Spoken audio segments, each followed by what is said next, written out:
Welcome to my top 12 decks of the new Marvel Snap patch. My name is Specimen. I'm a passionate Marvel Snap deck builder. I love building competitive lists and refining them to make them as strong as possible. We're going to take a look at all of the decks I predict to be at the top of the meta, also taking a look at some of the previous meta's top decks and reassessing what they might look like. Before we get on, I just want to plug this tournament I'm casting on Saturday. It's a LAN in Switzerland and it's going to be broadcast on my Twitch channel on Saturday the 22nd. That's this Saturday, starting at 11 a.m. European time. It's going to be going for around 10 hours time. Lots of top Marvel Snap players are participating. It's of course on the new patch as well, so we're going to be seeing some of the top decks and really seeing how the meta is going to settle. I'm going to be casting with a bunch of other casters. We've got Nina is Noob, we have Fresh Lobster, and also Den, who does the Marvel Snap Zone articles. So really lovely team. Let's crack on. We have Doom Wave with Leader. 6-2 Leader. 6 energy, 2 stats. What is he doing? He is now copying the enemy cards with the highest power played this turn, but on your side. So if our opponent plays a Hulk, our leader will copy their Hulk. If they play a Hulk and a Titania, our leader will just copy the Hulk because it's the highest power card. If my opponent plays 2 Hulks and 1 Titania, we will get both Hulks. So if they play 2 12 power cards, we'll get both, right? If they play a Hulk and a Magneto, we'd get both of those because they're both 12 power. You get the gist. Why is that good? Well, it is going to be particularly good with Wave. Because Wave is limiting your opponent to only playing 1 card per turn. Leader, if you're in certain situations, is just going to be winning unless they can play She-Hulk and something else like that. And these Wave Doom decks have already been pretty flipping good. I've been experimenting with them quite a bit. I do think Kitty Pryde was going to make these decks a lot better, but Kitty Pryde's been reworked and isn't going to synergize with Wave as well. So this is the way the deck is going to look. Goose is amazing in this one.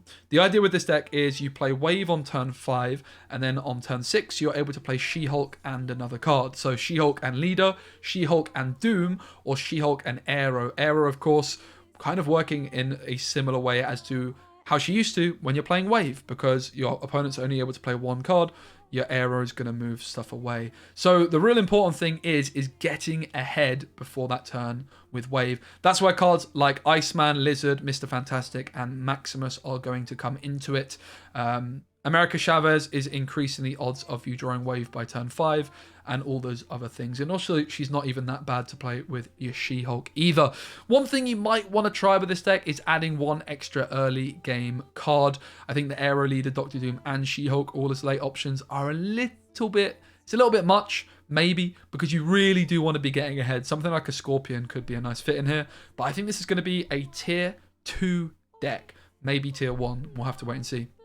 I think it's going to be really good. The Wave just gives you so much value against decks like HitMonkey, which want to be slamming stuff out. Decks like Mr. Negative and Sarah decks.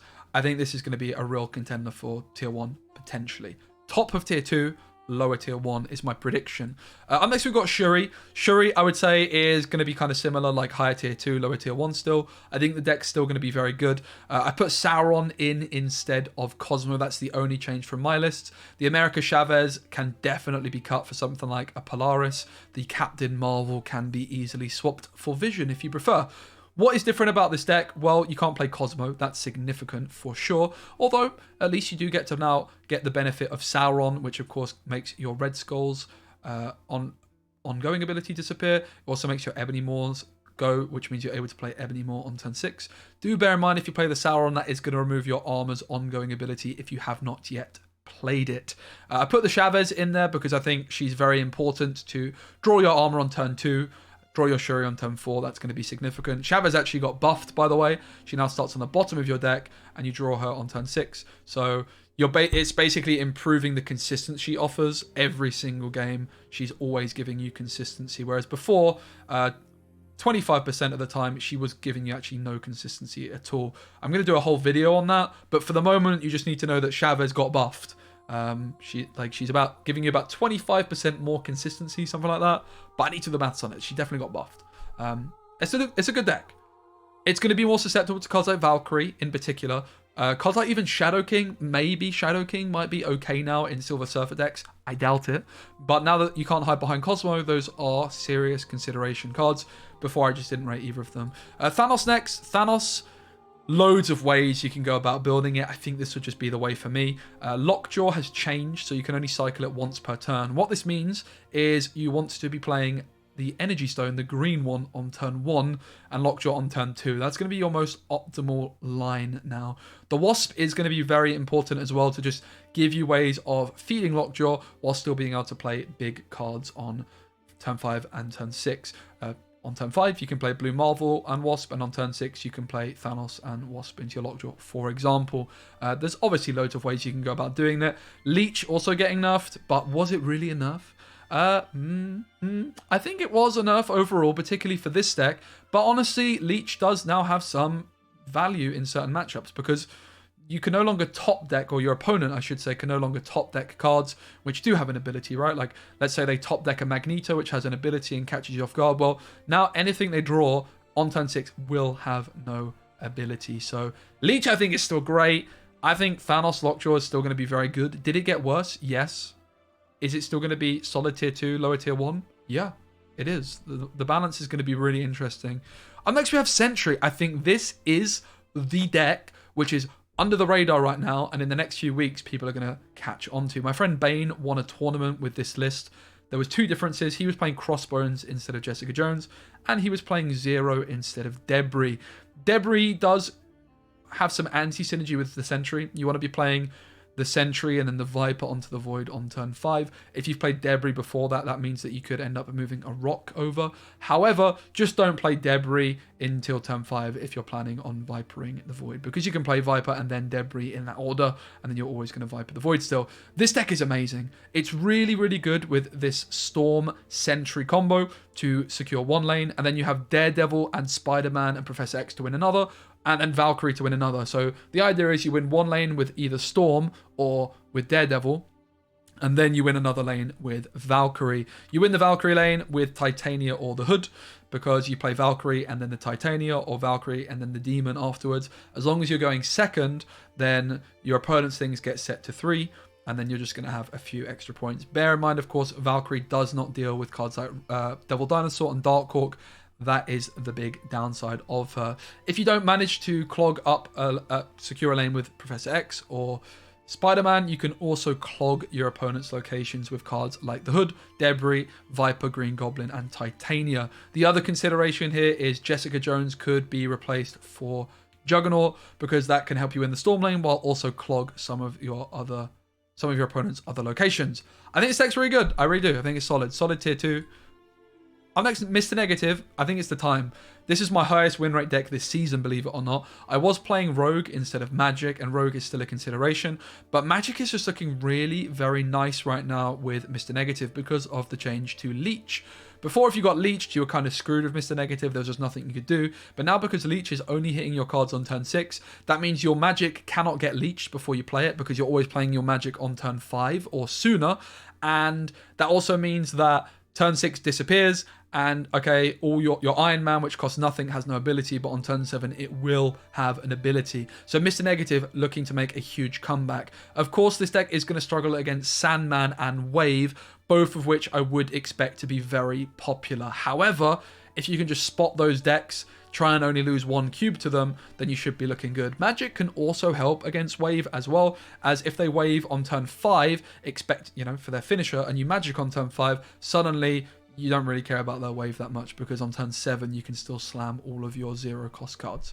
We have Sandman up next. There's one change in the Sandman deck from previous seasons. That's Leech out. Leech just doesn't make that much sense in this deck anymore, I don't think, because the early Leech kind of lost some value.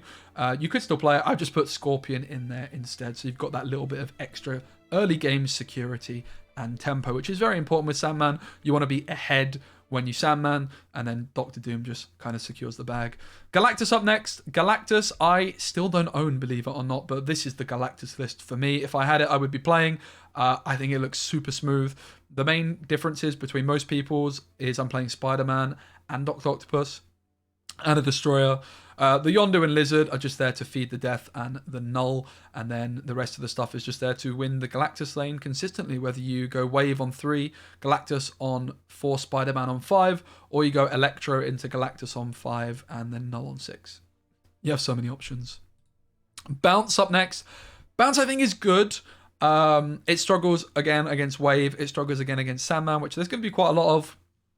I think it's a solid tier 2 deck. Maybe like on the lower side of tier 2, but I think it's still very good. I think a lot of people aren't playing Black Widow in their lists and playing Falcon instead. That's a mistake in my opinion. And yeah, Bast, absolutely cracked. I think Bast is maybe the best card in the game right now. Up next we have Silver Surfer. Silver Surfer should be looking pretty good. Leech was definitely a problem for this deck. This is also a deck which still likes to use Cosmo, and therefore there might be, with the fact that there's going to be less Cosmos around protecting these big, tall Shuri decks, there might be like a resurgence of Wong type decks, and therefore Cosmo is going to be able to punish those kinds of things. You can be very flexible with the 3-cost cards. Rogue is certainly not needed. You could put Shadow King in there, Mr. Fantastic. Of course, most people play Sarah. Don't play Sarah. It's a bait. This is the Silver Surfer deck. I've spent so long on it. It's my baby. It's my favorite deck in the game. Goose on turn 5, oh my god, is so flippin' juicy. It's just beautiful. I love this deck. Dark Hawk up next with Dino. I'm not a huge fan of this deck personally, but it's solid. Not really much more to say. I think this is the obvious list. Chavez just makes sense in here, especially with her buff.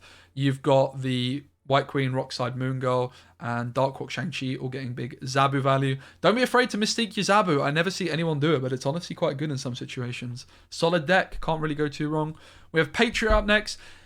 This Patriot list, I want to put an asterisk next to because I really want to test some more Patriot. I find Patriot decks the most weird decks to build in the game. I'm going to put another list in there which Marvel Snap Zone have, which is quite similar. It just looks off to me. I'm not convinced this is going to be optimal either. It's a deck I'm going to experiment with in the next few days, but it is really very good indeed. Yeah, Patriot's just solid. I think it's like tier 2. Finally, the best deck in the game. Are you ready? Save the best or last. This is the best deck in the game. I built this deck the first day of the season and almost got to Infinite in one day with this, and it is still the best deck in the game. It's bad against Wave. It's bad against Sandman, though. It's Sarah Control with Bast. Bast is so broken. Wait, why is there a Goose? This is not the right deck. There's one card wrong. Goose is not supposed to be here. I'll find out what's supposed to be there, and the link in the description will be updated. What is this? This is supposed to be HitMonkey. So this is supposed to be HitMonkey, and I'll update that in the description. With this deck, it's just a normal Sarah deck, okay? But the Bast just gives you so much flipping value. One big mistake I see a lot of people make with this deck as well is they just play Bast on turn 1 if they have it. Don't do that, mate. Wait a turn. It's very rare that it's optimal to play Bast on turn 1 because so many cards that you're going to draw are going to get buffed by Bast and give you big points. Like Mysterio, if you draw your Mysterio on turn 2, your Bast is now suddenly worth 5 extra points. Admittedly, you might hit your Sarah and then it's a little bit worse, but okay. Another thing I see people do is they always play the Bast before the Bishop, but you can honestly be Basting on turn 4 a lot of the time with this deck because you're just going to be slamming so many cards in a short space of time. The more cards you have in hand, the more points the Bast plays for. You're only getting 1 extra point by Basting your Bishop, because if you play Bast after your Bishop, you buff your Bishop up by 1 point. If you play Bast before Bishop, you buff it up by 2. So don't be afraid to hold on to this Bast for a long time. You definitely do want to try and buff that Angela up though, because that's +3. You could also consider playing Rogue or Enchantress in this one. You could also experiment with Zabu down the line and get rid of this Nova. I think Rogue for Nova is like the most obvious change. Also Rogue for Wolfsbane perhaps is an option if there's a lot of ongoing decks you're running into. This deck is seriously good. Again, it does have some bad matchups. It also really struggles against Galactus, I found. Even with the Rogue and the Shang-Chi, like Galactus with Dr. Octopus just kind of messes you up. So do bear that in mind. And again, the Goose is not correct. It's not supposed to be there. It's supposed to be a HitMonkey. But I am refilming this whole 14-minute video just because of this one little boo-boo at the end. Thank you so much for watching this far into the video. Give the video a like. Don't forget, there's this big tournament going down on Saturday, which is going to be broadcast on my channel. Thanks so much for watching. Are there any decks you guys think I didn't mention? And is there any decks in particular you would like a deck guide on in the next few days? Thanks so much. I appreciate you, and I'll see you on the next one. Bye!